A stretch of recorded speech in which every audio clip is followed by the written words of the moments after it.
Hello everyone, welcome to the Oundle Festival of Literature's Kidlit Week. It's very exciting to be able to bring these events to you by Zoom webinar. We have quite a few schools watching today, so I'd just like to say hello before I introduce our lovely author. Some of you are watching this live event now and some of you will be watching the recorded version, but I'm going to say hello to everyone at this point. So first of all, hello to Stanion Primary, hello to Warmington School, hello to Titchmarsh Primary. Hello to Kingscliff Endowed School.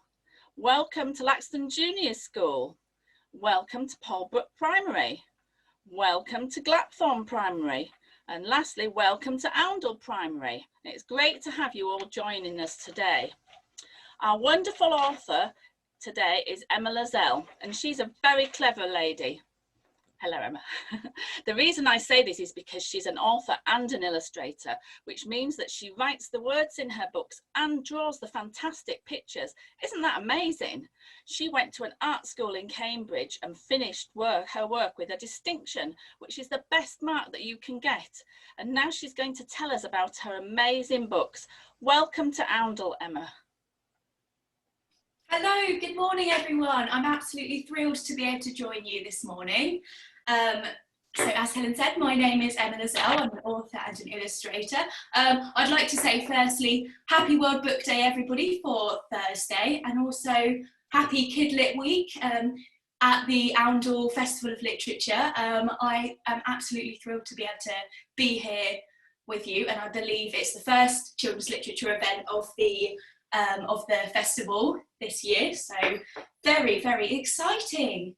So I cannot see the PowerPoint, Mark. Is the PowerPoint up there? Oh, excellent, excellent. Sorry about that, everybody. So my name's Emma, and happy World Book Day. Shall we pop to the next slide, please, Mark?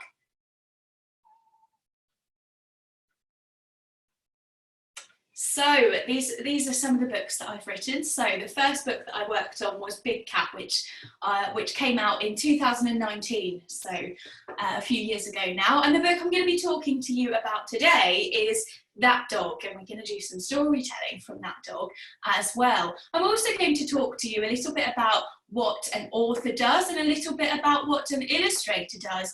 And then the really fun bit, we're going to do some step-by-step drawings. So hopefully you've all come prepared, but all you need is something to draw on. I've just got some paper here and something to draw with.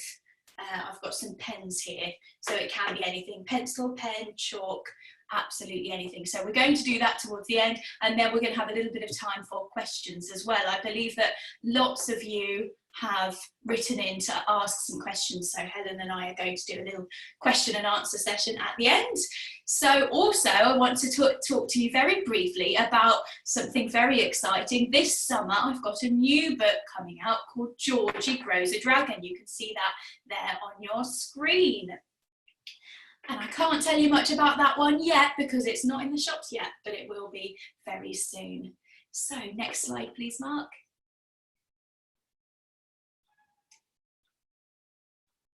So what is an author and what is an illustrator, and what do they do? So I thought to answer this question, I'll show you where I work. This is me in my little studio.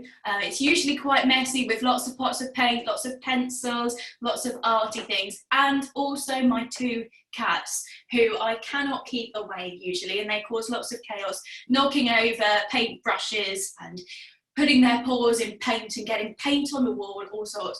I'm worried that you might hear one of my cats meowing as I go on. So if you do, that will just be quite funny for you. So what does an author do? An author is a person who writes books, I'm a children's book author, so I write stories for children's books, but an author writes stories. And I've got in the corner there some of the sketchbooks and notepads that I work on, just to show you what I get up to. So that's how many I'd go through in a year. So in a year I usually go through about 10, and there might not be 10 there, you can count them to check whether I'm right. I usually go for about 10 sketchbooks, as well as big stacks of paper that I write down all my ideas on. And what about an illustrator? What does an illustrator do, I wonder? I bet some of you at home are answering that question for me. I bet lots of you have got excellent answers. An illustrator is the person who makes the pictures for books. And an illustrator doesn't just make pictures for books, they do all sorts of things. So the simple meaning of an illustrator is somebody who communicates through pictures. So is able to tell a story through pictures or able to send a message through pictures. So you can also find illustrations on the side of buses, on great big posters, in train stations, all sorts. But I am the sort of illustrator that creates pictures for children's books. So one of the questions that I get asked quite often by children when I come and visit schools and events is, how long have you been an author for, and how long have you been an illustrator for? So can we go to the next slide? So there is a reason why I've got this picture of a very, very little me. The answer that I like to give when I get asked that question is that I've been an author and I've been an illustrator ever since I was as little as some of you listening today. I think we've got 8 schools listening live and they're reception children, aren't they? So I like to answer that I was in reception when I first started being an author and I first started being an illustrator. And that's because I absolutely love to write and to tell stories, have a go at writing. And I absolutely loved to draw pictures and to try and tell stories with those pictures. So what I like to tell children is, if you can be brave enough to have a go at writing a story and to share that story with somebody else, so it might be your parents or your friends or your teacher, then you are an author. So in your homes and in your classrooms, put your hand up if you think you're already an author. I bet we've got lots and lots of hands shooting up there. So if you can be brave enough to write a story and share it with somebody else, then you are an author. And again, the same can go for being an illustrator. If you can be brave enough to draw a picture and share that picture with somebody else, then you are an artist or an illustrator. Especially if that picture tells a story, then you can call yourself an illustrator. So who at home or at school today thinks that they might already be an illustrator? Oh, I can feel that lots and lots of hands are going up in Oundle today. Wonderful. Next slide, please, Mark.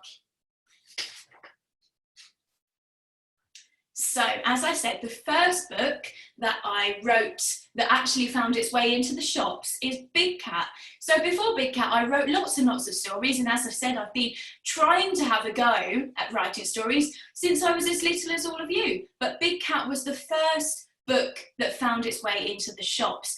And it found its way into the shops with the help of something called a publisher or a publishing team. So I work with a big team of people called the publishers, and they're the people who put the books into shops. They're the people who physically make the book by sewing it all together and printing it. And they're the people that talk to schools and libraries to try and persuade them to bring the book into school and to bring authors into school. And they also talk to other countries to try and get those countries to sell the book as well. So here, if you can still see me, I've got Big Cat in Korean. So children all the way across the world in South Korea can also read Big Cat.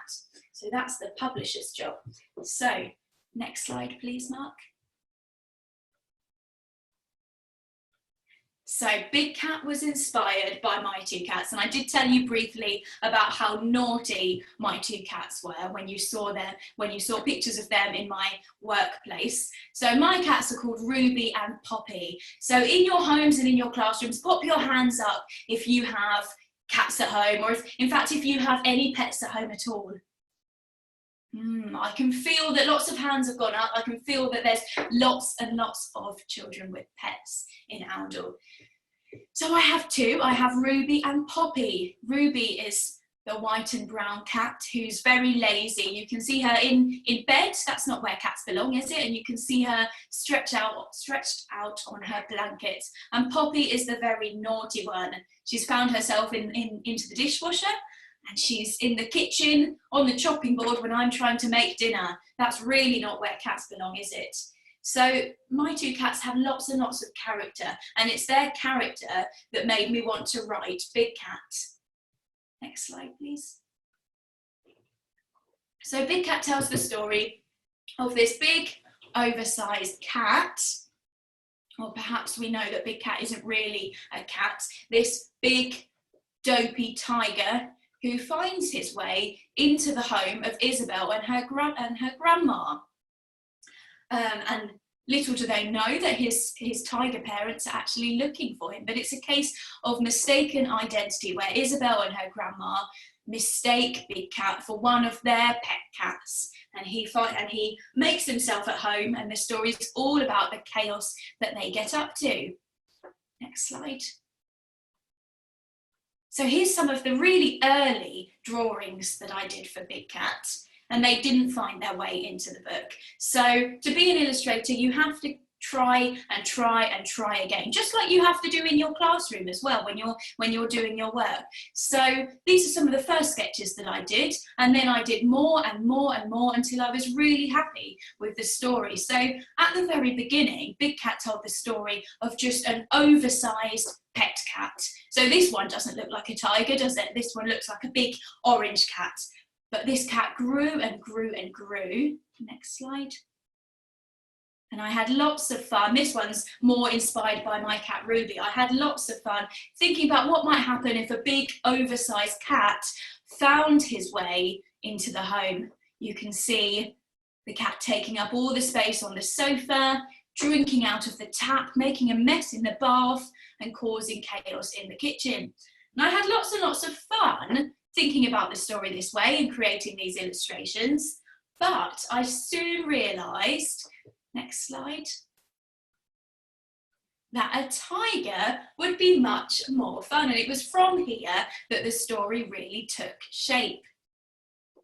Next slide. Until at last, in a happy ending, the tiger parents come to rescue Big Cat. But Isabel and Grandma still get to see Big Cat every week on Tuesday. They all meet up for a tea party. It is lots of fun. So if you want to get your hands on Big Cat, you can find Big Cat in the library, and you can find it in all major bookshops when the shops are all open for us again soon. Next slide. So what I want to do today is read to you from That Dog, which came out at the end of last year. Okay, so if we come off the PowerPoint briefly, I'm going to read the story. And what I will do, it's sometimes quite tricky on camera. In fact, let me read this version. We can keep this one here. It's sometimes quite tricky on camera for you to all see me. So what I'm going to do with each page, I'm going to hold it up as closely as I can to the camera so that you can see and hear the story. So this is That Dog.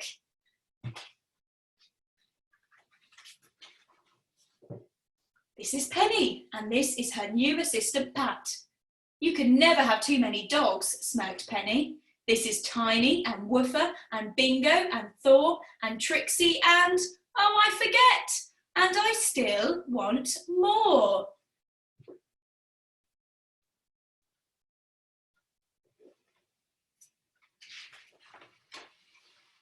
I've spotted a new dog in town, said Penny.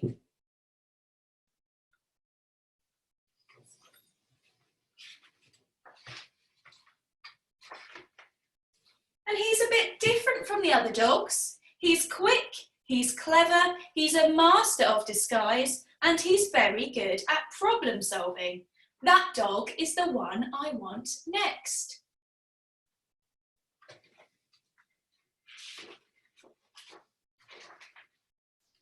It's time for your first job, Penny said to Pat. Get me that dog. Remember what he looks like? Spotty all over.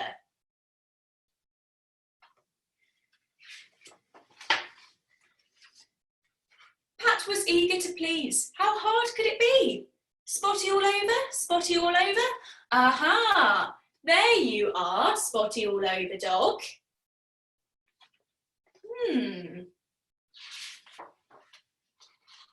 But the dog Pat stole was a bit wiggly and a bit squiggly, and before long they were both a bit tangled. No, no, no, groaned Penny. That isn't right. Far too long, far too much like a snake. That is not the dog for me. Remember what he looks like? Spotty all over, with long, floppy ears.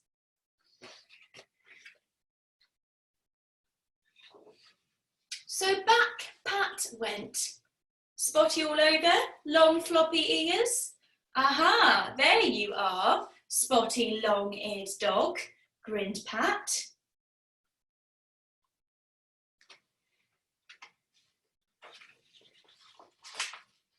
No, no, no, no, no, moaned Penny. That isn't right. Far too hoppy, far too fond of carrots, and far too much like a rabbit. That is not the dog for me. Remember what he looks like, spotty all over with long floppy ears and an even longer tail.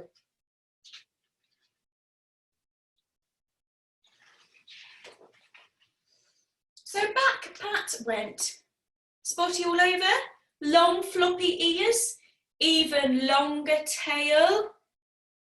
Ah, there you are, spotty long-tailed dog.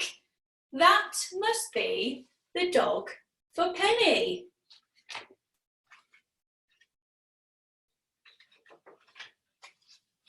Ta-da! No, no, no, no, no, no, no! That isn't right.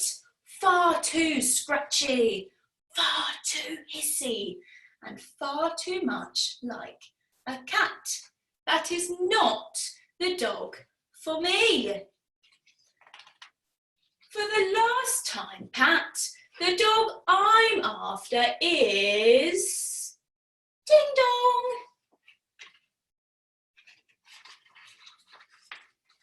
That dog.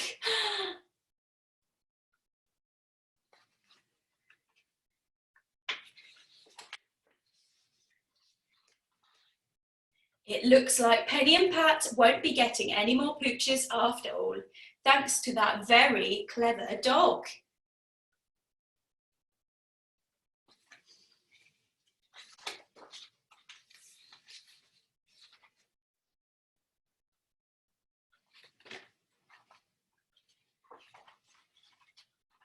Dog nappers finally caught. That dog is a hero. Breaking news. Catnappers on the loose. It says excellent spy work on his medal there. And that's the end. Well, I hope that you enjoyed that dog, and you can find that dog along with Big Cat in all libraries and in your local bookshops when they open and online. So I've just got a tiny bit more of the presentation left. Can we pop back up? I think we were on slide number 12. Oh, excellent, thank you. So next slide, please. So I had loads of fun writing that dog. And I thought I would tell you a little bit about how I came up with the idea for that dog, just like I did with Big Cat. So for that dog, I thought about all the things that really make me giggle, all the things that make me chuckle. And I thought something I find really, really funny is animals doing people things.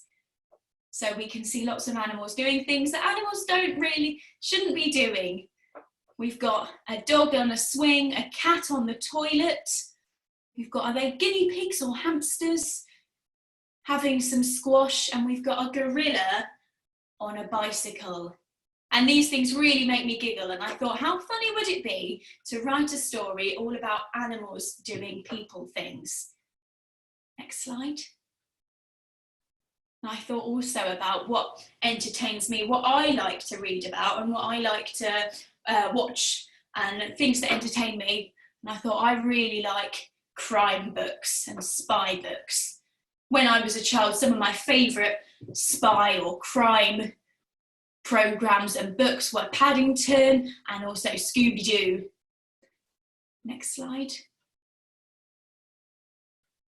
And another thing that I absolutely love is really, really silly criminals, the sort of criminals that you know are going to get caught, you know that they're going to do the wrong thing, and that's what makes it funny, and you know that eventually justice is going to be served. So I thought about all the characters that I liked, some of the characters as an adult that I like, and all of the characters that I liked when I was a child.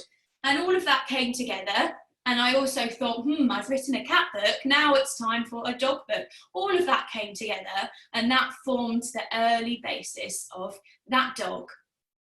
Next slide. And for the illustrations for that dog, I worked, what I usually call my method of illustration is a digital collage. So some of you might have done a collage in school with your teachers or at home. A collage is where you get lots of different colourful things, maybe tissue, paper, materials, and you stick it all onto a piece of paper to make a really lovely picture. So you're probably thinking, well, this illustration, this picture doesn't look like that at all. But what I do is I take all of those really colourful materials and I paint on different pieces of paper, and I use chalks and pencils, all sorts of things, and I put it all onto my computer using a machine called a scanner. And then when it's all on there, I combine it with my drawing, which will just be in black and white, just in line with a pen.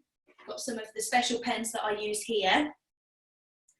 And I combine it all together to create my illustrations. So they're made of lots and lots of different pieces, lots of different textures and lots of different materials that all come together. And then I use some computer magic to put some really, really bright colours on there as well, with some computer paintbrushes.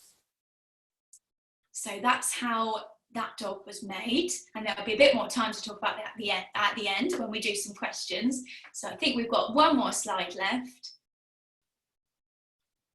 And this is just to remind you that Georgie Grows the Dragon will be coming out in the summer. I hope you've enjoyed listening to that dog, and I hope you've enjoyed hearing all about what an author and an illustrator does, and talking about where I've got some of my ideas from. And it might, hopefully it will inspire you to think about how you could start a story, and how you could use some of your ideas, how you could use some of the things that you like doing or you like reading, and put that into your own story as well. And also some of the things, so for example, my pets inspire me a lot, my friends and family, places that I've lived. You'll find all of that in my books. So at the moment I'm writing a book about dinosaurs, and that's my 4th book. And even though it's all about dinosaurs, I'm feeling really inspired by lots of my friends and family, and lots of the dinosaurs actually have the characteristics of some of my friends and family. So it's interesting where you can get your inspiration from, your ideas from. So it's time for the really fun bit. This is where you'll need your drawing materials. So your paper or your whiteboard, something to draw on, and a pencil or a pen, something to write or draw with. Okay, so I'm just going to give you a couple of minutes just to make sure you're all set up. We're going to do some step-by-step drawing.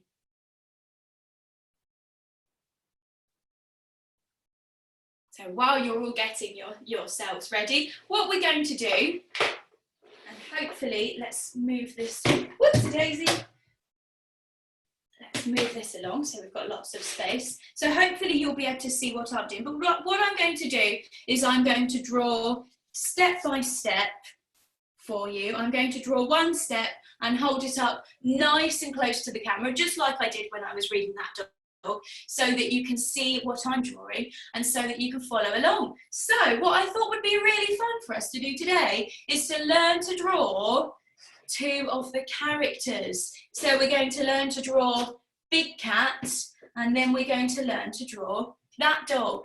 And what would be really fun, if you have some time later today or over this week, because this week is World Book Week, gearing up for World Book Day on Thursday, if you have some time, add some colour to your drawings. Perhaps you could even collage your drawings. Remember, we talked about how you use different pieces of paper, different materials, lots of colourful things, and add them to a picture. So perhaps when we finish today, what you will come out with is 2 drawings of characters. You can colour them in. That would be wonderful, wouldn't it?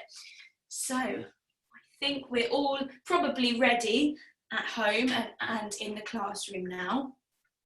So let's learn to draw Big Cat first of all. I'm I'm going to do it step by step, so follow along with me if you like, or if you want to have a go without following, that's absolutely fine as well. So,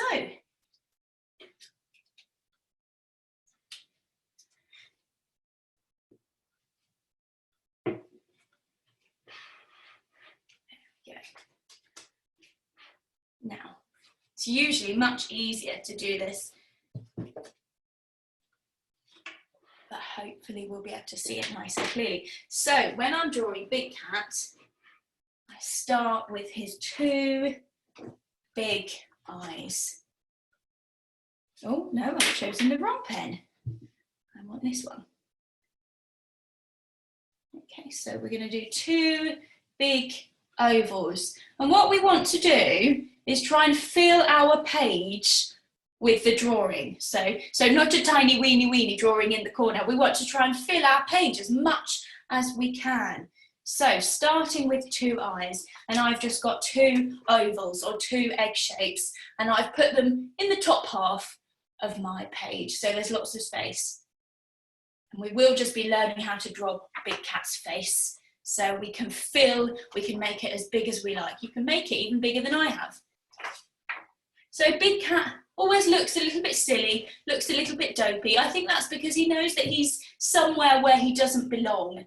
He knows he's not meant to be in Little Isabel and Grandma's house. So to give him that expression, I'm going to pop his two pupils looking towards each other like that. And he's got one that's slightly bigger than the other as well.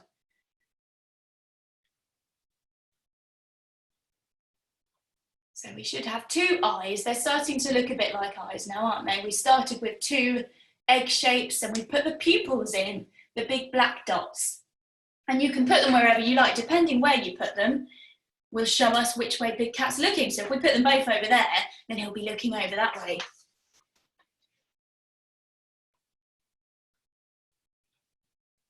Okay, and then we're going to draw his nose. Now, when I'm teaching children how to draw Big Cat, I describe his nose as looking like a mushroom, a chopped up mushroom. You know when you have a pizza with mushrooms on, perhaps, and the mushrooms look a little bit like that shape. So it's a sort of mushroom shape. I wonder if you can think about what that shape is. Maybe you can describe that shape in a different way. Sort of looks like a capital T, doesn't it, if we were writing in bubble writing? So that's Big Cat's nose. I might pop a line in the middle there, like that.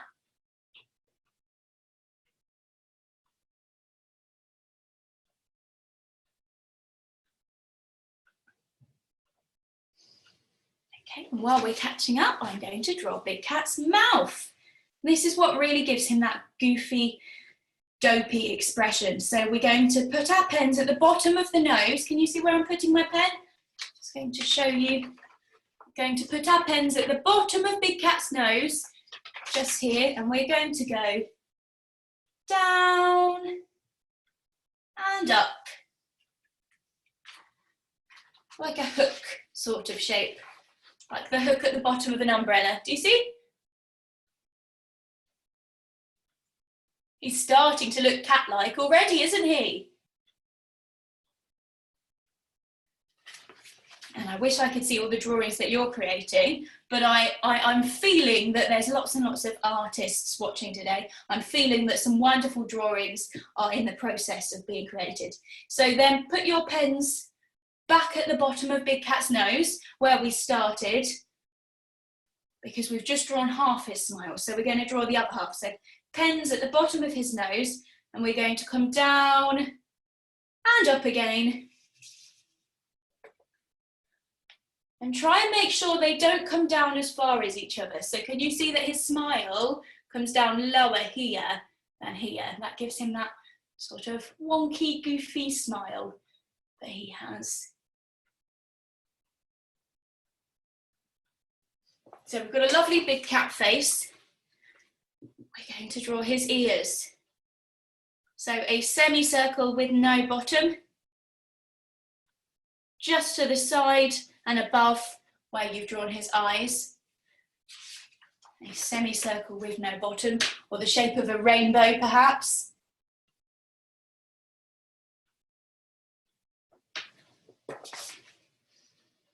And then inside it, we do a little semicircle with no bottom. Like that. And I'm finding it really tricky to draw from this angle because usually when I draw, I would have my paper flat in front of me. So if Big Cat ends up looking a little bit silly, you'll all have to bear with me. I'm sure your drawings at home are much, much better. And then we're going to do another ear. So we know where ears go, don't we? Well, our ears go out here, but a tiger's ears go up here. So we're going to do another upside down semicircle or rainbow shape with no bottom over that other eye. There we go, and you probably know what's coming next. We're going to do a little one inside. Like that. And then we're going to join those two ears together at the top there. This is his forehead. So join those two ears together at the top there. He looks more like a bear at the moment, doesn't he? Certainly doesn't look cat-like or tiger-like. Hopefully he becomes more tiger-like. I think the next step will make him tiger-like. So as we catch up, I'm going to show you my favourite part. So put your pen on the corner of one of the ears. Now I'm left-handed, so I'm starting over here. And then what we do is we take our pens or our pencils or whatever we're using on a journey. We just go scribble, scribble, scribble, scribble, scribble, scribble, scribble, scribble, scribble, scribble, out like that.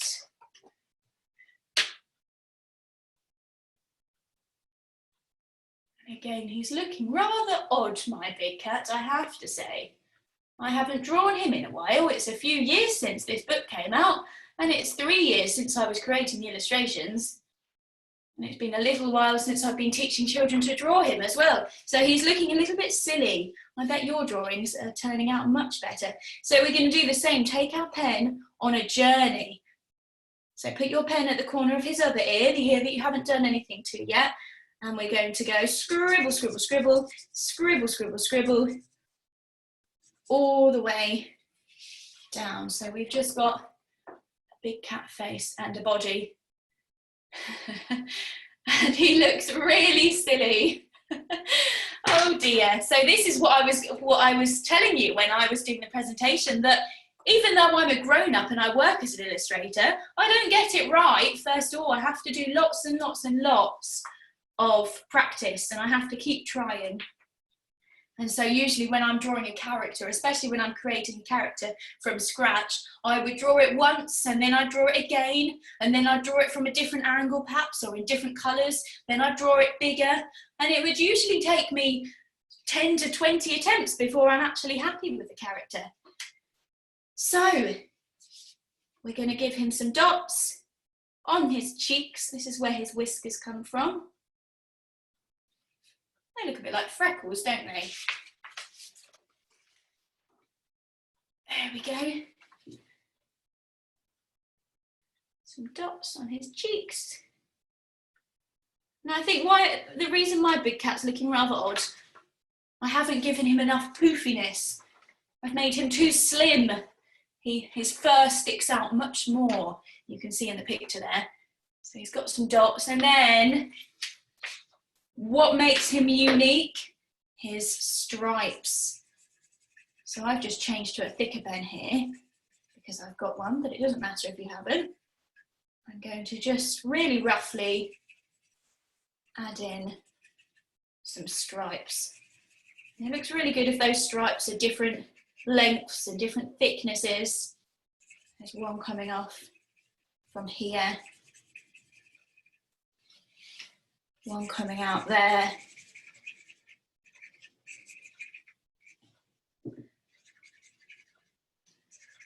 There we go. One there.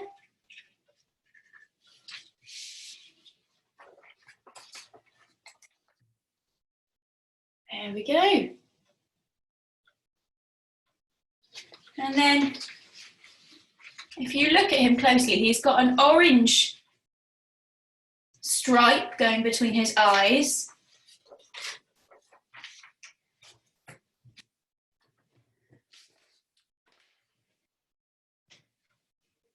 Oh, my orange doesn't work.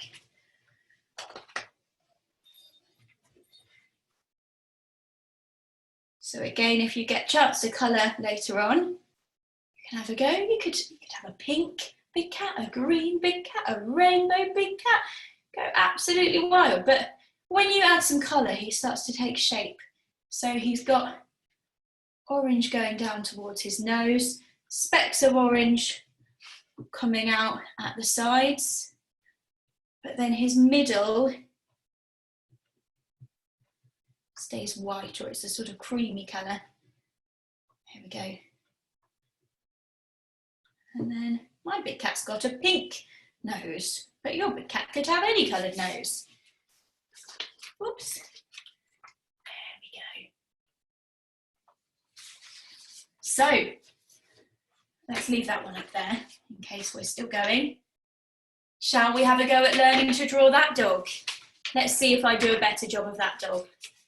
Let's see if he turns out less wonky and looks a bit more like the character.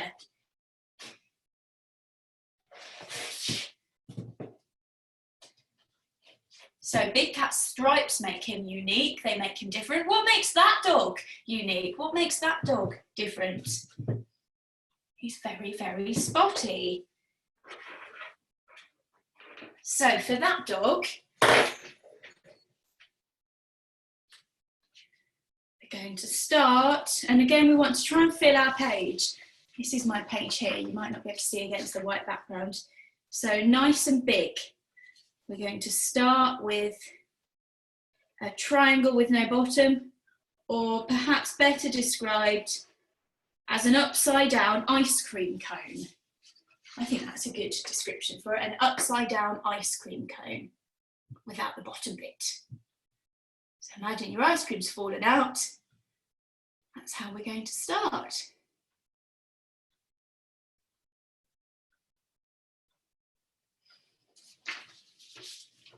That dog's nice and easy to draw, I always think.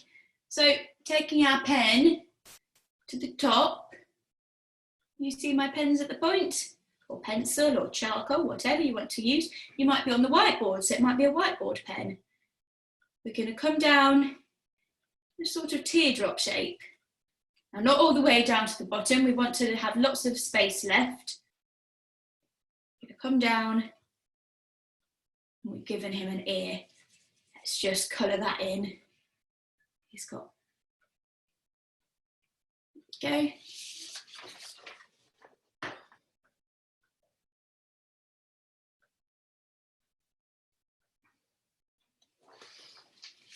And then let's do the same the other side. So come down to the same, about the same length, a teardrop shape.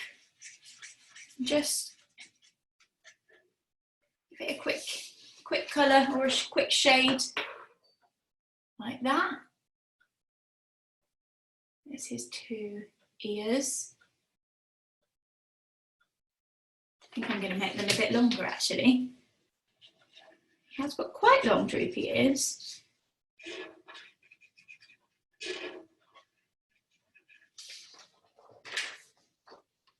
There we go.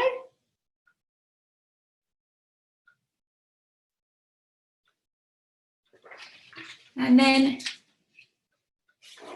you might have worked out now which part of him we're on. We're going to draw in his nose. So that's a triangle on its point, or an ice cream cone on its point, like that.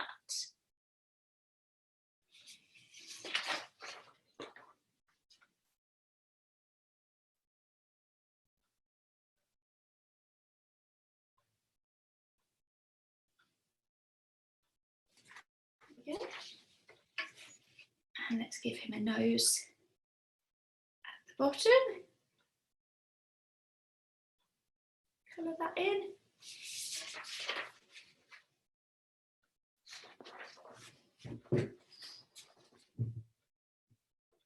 So we've just coloured in his nose at the bottom there.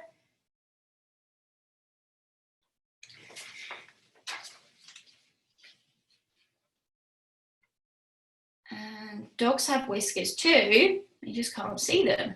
So I'm just going to give him some dotty bits around the side of his nose. Oh, I don't know if we can see those. Can we see those? There we go. And then what's he missing that he really needs to be able to see? Let's draw in his eyes. So his floppy ears sort of flop over his eyes. So I'm going to use the same shape that I used for Big Cat's eyes, a sort of oval. But can you see his ears flopped over it? So only half of it's showing.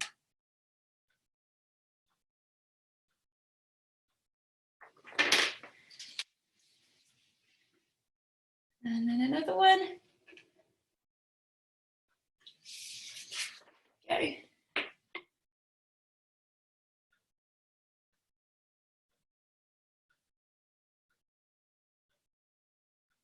Then we need to pop those pupils in. I'm going to have that dog looking off to the side. He's a clever dog. He's always looking at what's going on, looking for clues. He's going to be looking off over to the side. So I've popped his pupils in that way, so he's looking over there. And then he's got a big black patch over one of his eyes, hasn't he? So let's just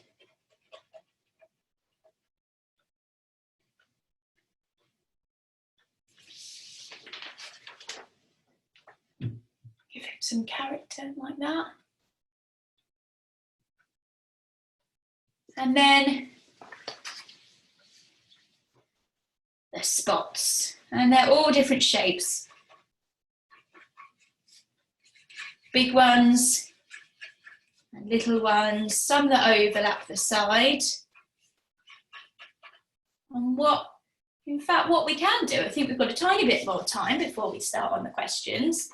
What we can do is we can draw in his whole body. So let's carry on with the spots very shortly. If we take our pens up to about here, can you see his nose is there and I've taken my pen to here? So a little bit down below. At the moment, what we've got is his neck and his ears and his eyes and his nose. So we're going to try and draw his body in. So if you take your pen up to about here, we're going to draw in a front leg. He's going to be sitting back on his hind legs and his front legs are just here. So I've just done a line coming down like that.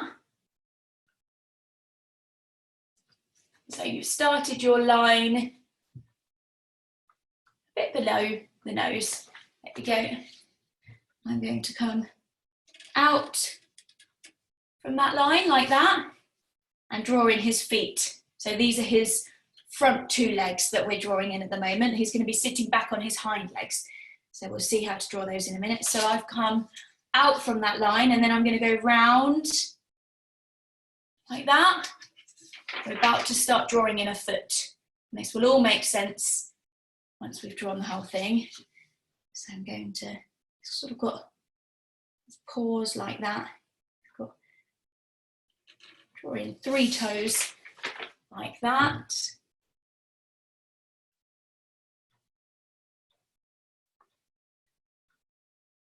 There we go. And we're going to follow those same lines back up. So we're going to go up diagonally, just draw on that line, and then back up and just stop a little bit lower.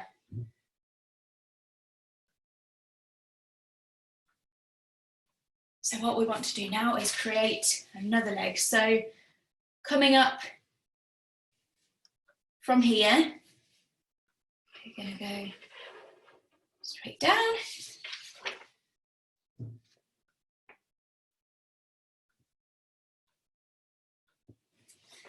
And we're going to go out diagonally. And again, we're going to draw in his paws, his little dog toes. It's going to go round. 1, 2, 3. Try and get them to look symmetrical. I don't think mine do.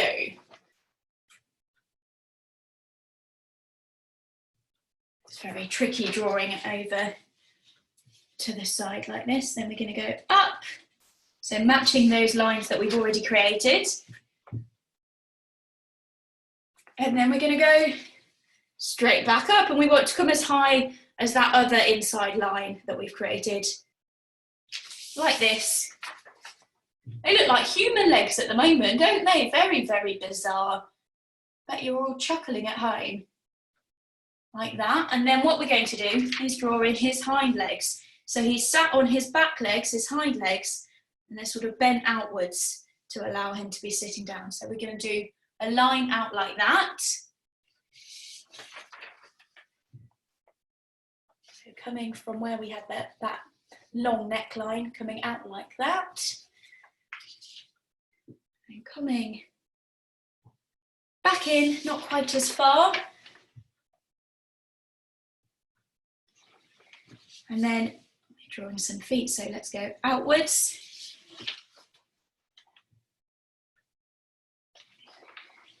Looks like he's got a big bump on the side at the moment. And then drawing some toes, 1, 2, 3. Come back.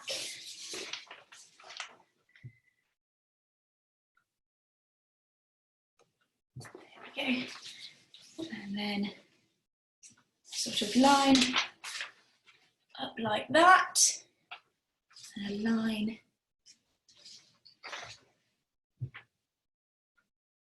And if we do the same, the other side, we'll start to look a bit more, we'll start to make a bit more sense at least. Okay, so coming out. Coming back in.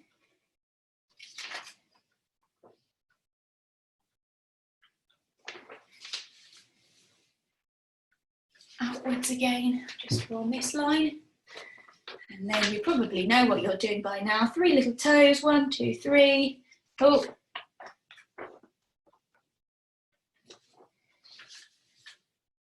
Back inwards, and then follow that same line.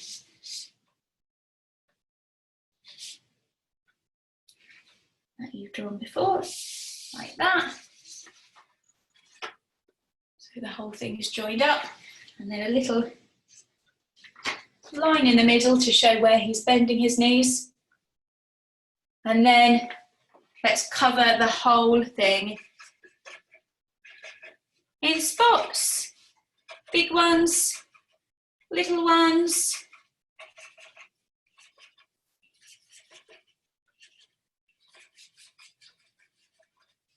Diamond-shaped ones, square-shaped ones. We're covering him in pattern. There we go. A few up here as well.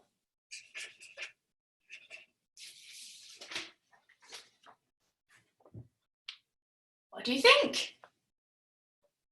I bet your drawings at home look absolutely wonderful. Now, I haven't popped his tail in.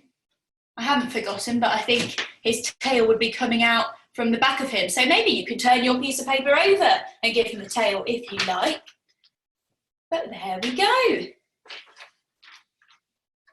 So I'm going to leave them here so you can see them. You might be continuing your drawings, but we're going to finish off now with some questions.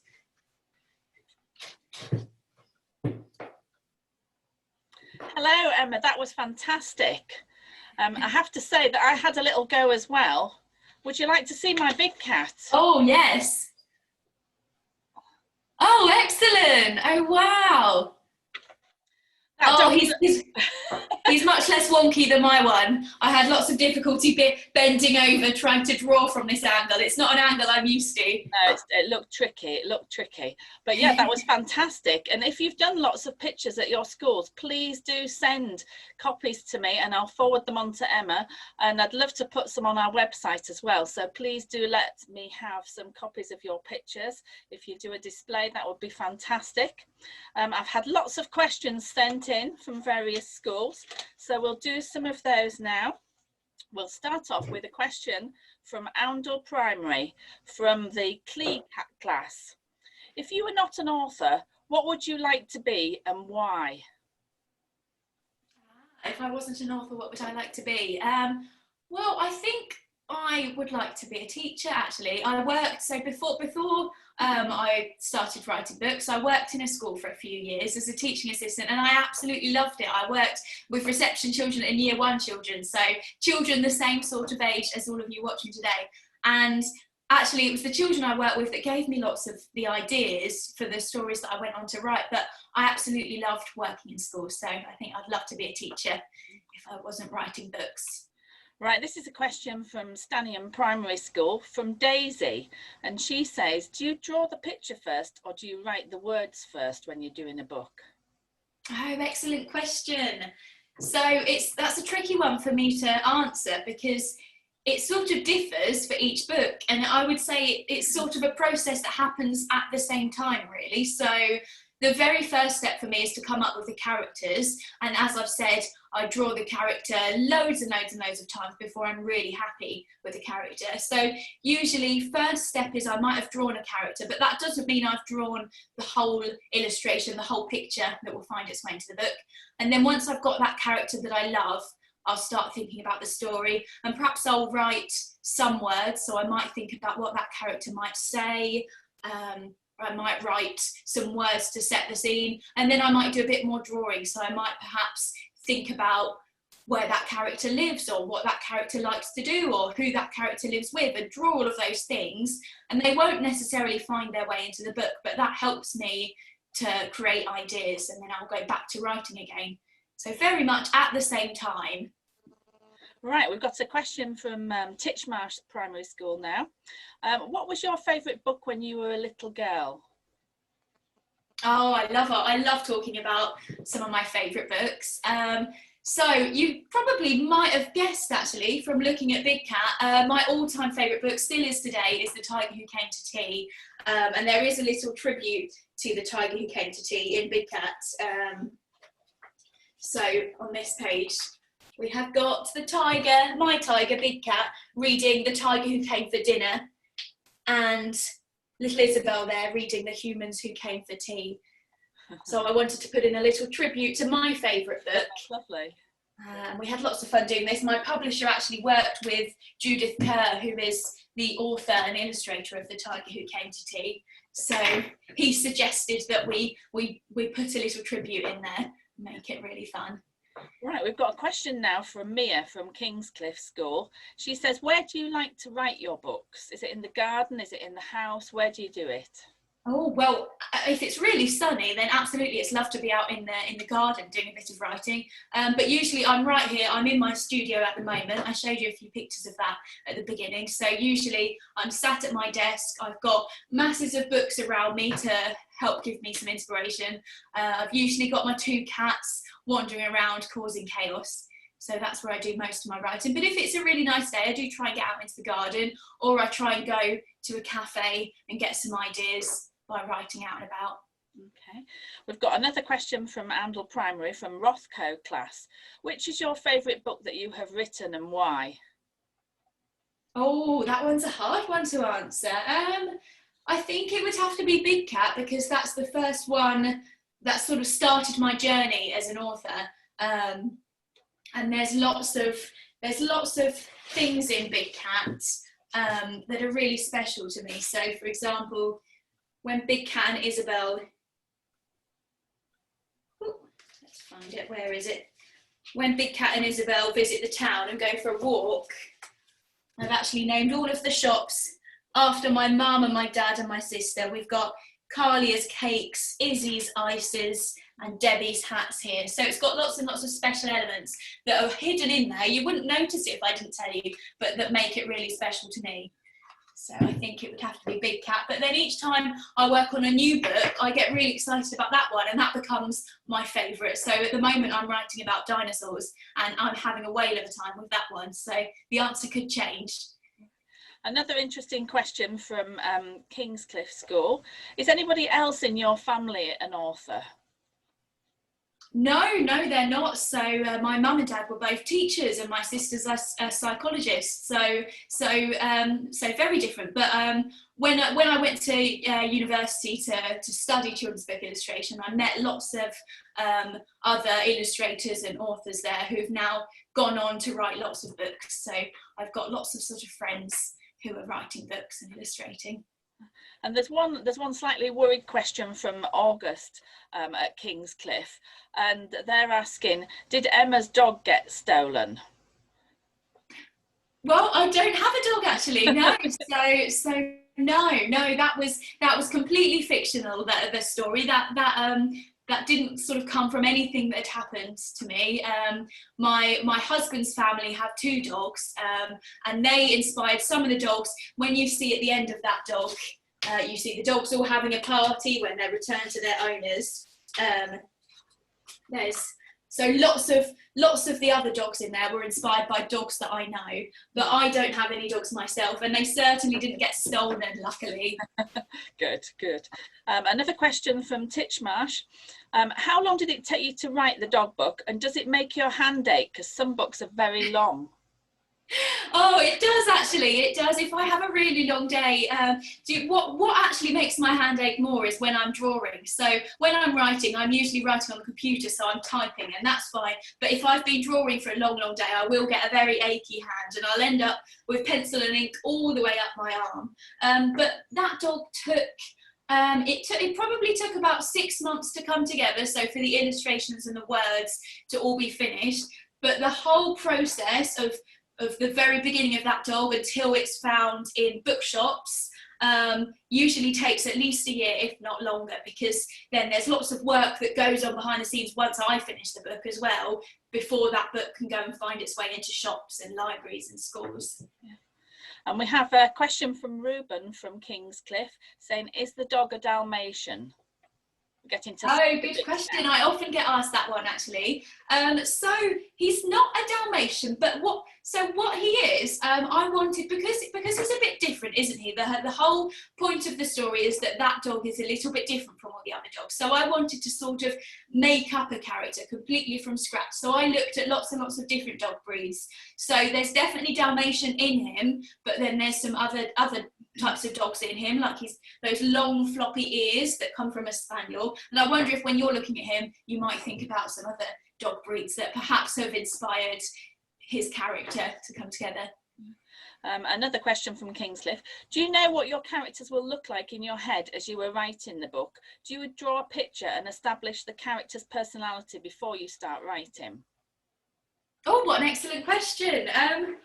Well, so I don't know exactly how they're going to look. I've usually got a rough idea, and then certainly I'll draw them first before I write about them. I have to draw them and I draw them in lots of different scenarios as well. So as I said, I'll draw them perhaps where they live or with their favourite things, doing their hobbies, even though that's not going to appear in the book, just so that I can get my head round the character. So certainly I have a very rough idea in my head, but they don't really take shape until I've drawn them, and then they'll sort of take even more shape once I've written about them. But what I will say is when I'm drawing them, if I want them to look really happy, I find myself looking really happy. If they look angry or if they look sad, then I'll automatically be doing the same expression. And I don't know why, it just happens. So if I'm drawing a grumpy character, I'll be sat there with a huge frown on my face, looking really grumpy as well. I know that you went to art college. What made you decide that you were going to use your art skills to illustrate and write about children's books? Why not do something else with your art? Oh, that's an interesting question. So I actually went to university twice. So I went, when I first finished school and first finished doing my A-levels, I went off to university and studied illustration. And as I said at the beginning, illustrators do all sorts of things. They don't just create the pictures for books, they also work on adverts and newspapers. And I sort of came out of that and absolutely loving what I was doing, loving creating art, loving drawing, but feeling a bit lost because there's so many different areas you can go into. And at the same time, I really loved working with children. So I went straight into working in schools, and I did that for a few years. And I also volunteered in a gallery. And then I think it was from a combination of having that illustration degree at university and then feeling inspired by all the children I worked with, that made me think, no, what I really want to do is I want to go and create picture books. So then I went back to university, and then that was a master's degree, which was specifically in children's book illustration. So that was very focused. So it was from there that I sort of made up my mind exactly what I was going to do. Well, I think we're all very glad that you decided to go down that path and create these wonderful books. And we've really enjoyed having you on Kidlit this morning. And I hope that everybody in the schools has really enjoyed listening to how Emma writes her books and how she draws her characters. And I hope you've all had a go at drawing them. And I'd just like to say thank you very much. Thank you for having me. It's been excellent. Thank you. Tomorrow we'll be having a different Kidlit event, so we look forward to seeing another group of children tomorrow, and we have events throughout this week, and then we also have an event on Saturday with Steve Cole. So if you're interested in that, the next slide that comes up will show what you have to do to log on to the Steve Cole event. Okay, thank you very much for joining us this morning.